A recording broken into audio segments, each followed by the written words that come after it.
Well, welcome back to the Newport Gulls pregame show. I'm Riley Daniel, and I'm joined by the man who was behind the mic the last time there was a regular season game played on a Sunday afternoon at Cardines, Mr. Nick Lima, the Gulls Hall of Famer. Nick, how are you today? Good afternoon, good evening. How are you, folks? Good to see you here back on the network, and looking forward to a nice night of baseball. It's my first game this summer. I can't believe it took me this long to make it down here. Nick, gotta say, feels a little unusual to see you without that trademark fedora on here on the pregame show. I thought about it, I was like, you know what, should I show up in the full suit, grab the fedora? But, I just want to come casual, enjoy the game. I mean, so let's talk about the start, because really, there was no expectation of a broadcasting network, and you took an idea and launched it into something that's become one of the signature hallmarks of summer collegiate baseball. Can you walk us through what that initial process was like? I was 19 years old, and my brother, Tommy, he was 14, right? He's in high school. We show up here. We're trying to get community service hours for the high school kids. Come on down to this in the summer, earn some hours, videotape the Gulls. We'll put it on public access TV, and it just blew up into everything that we have today. Look, we're on ESPN, national, international, live streaming, and we were the first summer collegiate baseball team in the entire country to do live video streaming in 2005. And in 2006, we broadcast every game live here from Cardines Field, every home game start to finish. Again, the first summer college team in the entire country to do that.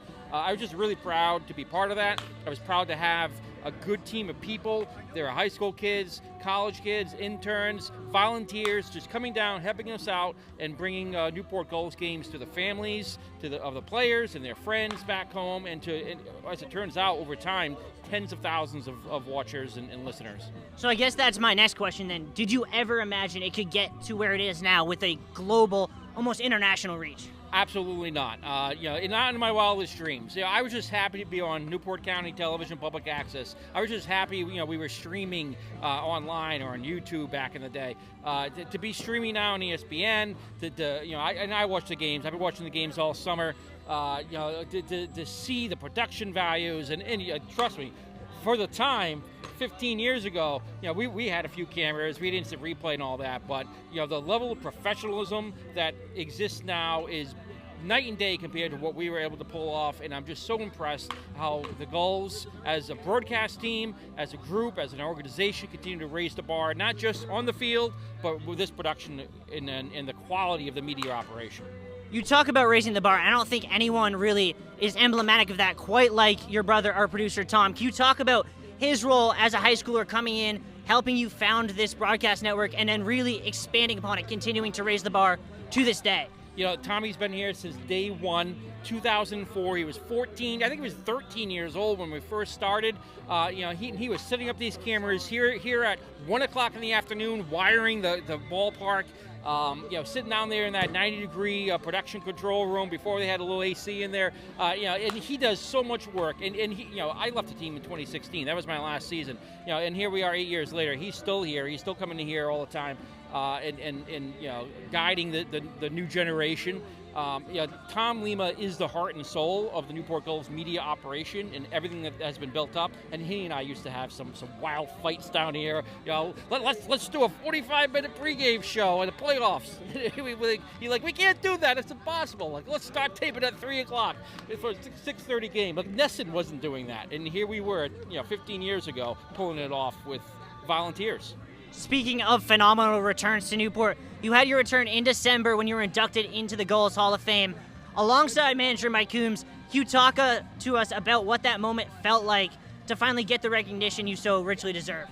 I'm just so honored and humbled by it, and to be honest, it's a blur. I really can't believe it. there's so many deserving people in this organization, and to be honored like that, from Chuck and Chris, Ronnie, Greg, Mark, the whole ownership group, Mike Falcone, to invite me to participate in that special event, the video tributes, and most of all, to be up there with Mike Coombs, the skip.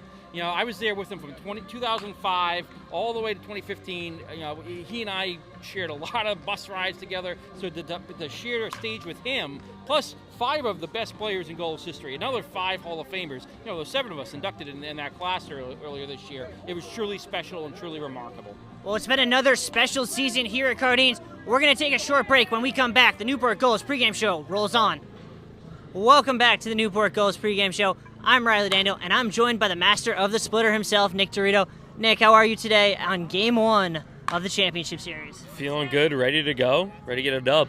I think it's very hard to argue with the fact that it would be very tough for us to be here in this Championship Series without your performance the other night at Bristol. Can you walk us through what it was like when you got that call from the pen, knowing you had been the projected starter for potential Game 3, but were called in to save Game 2? Yeah, I mean, obviously I told Coach I was ready to go if needed.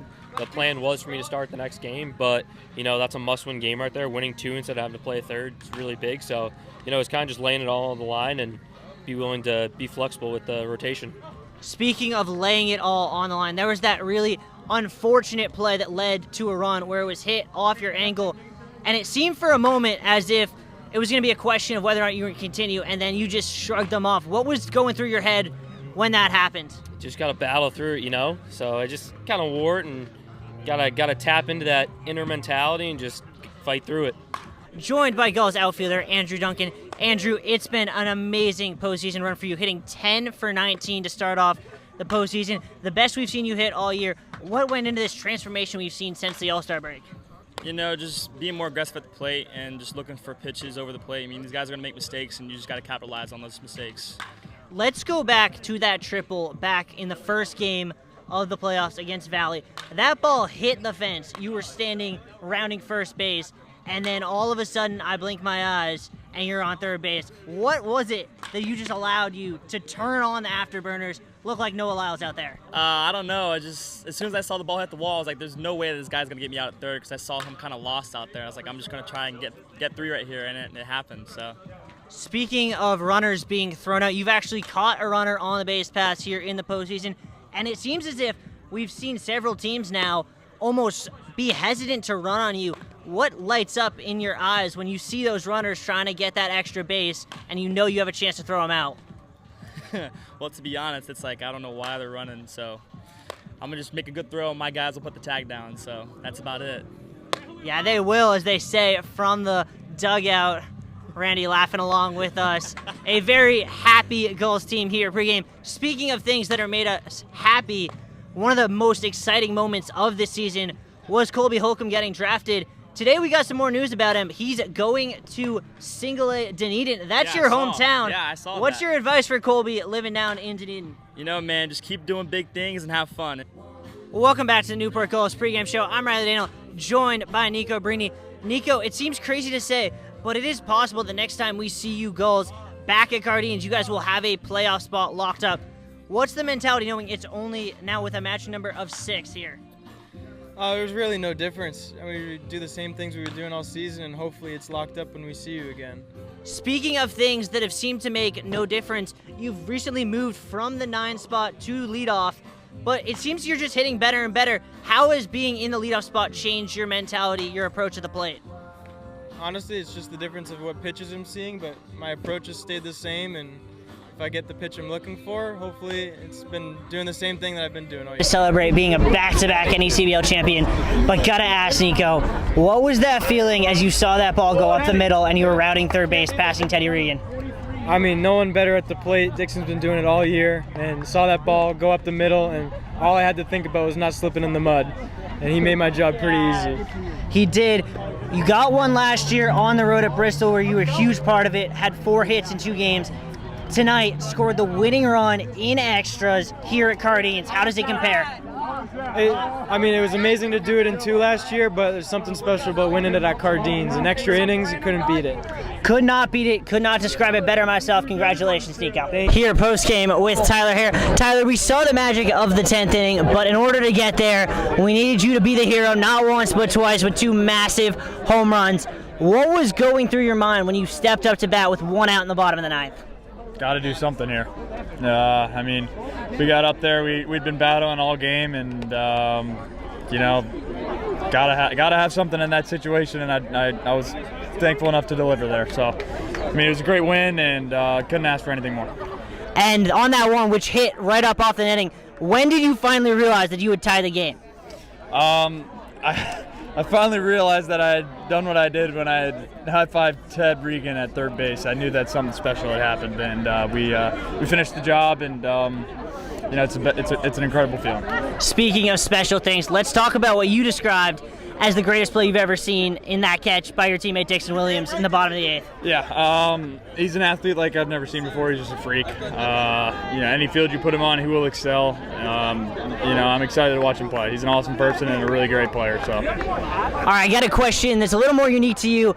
You got a chance to win the NACBL last year on the road. What is different about winning it at home in such a fashion here at Cardines? I mean, this is the best summer atmosphere that you could possibly go to in all of America. This is the best place in the world. Amazing people, special organization. It's just a really great summer, and it's awesome for these kids to come up here and find themselves. It's really amazing. It's awesome. So this summer has been great, and yeah. Congratulations, Tyler. Once again, an NACBL champion.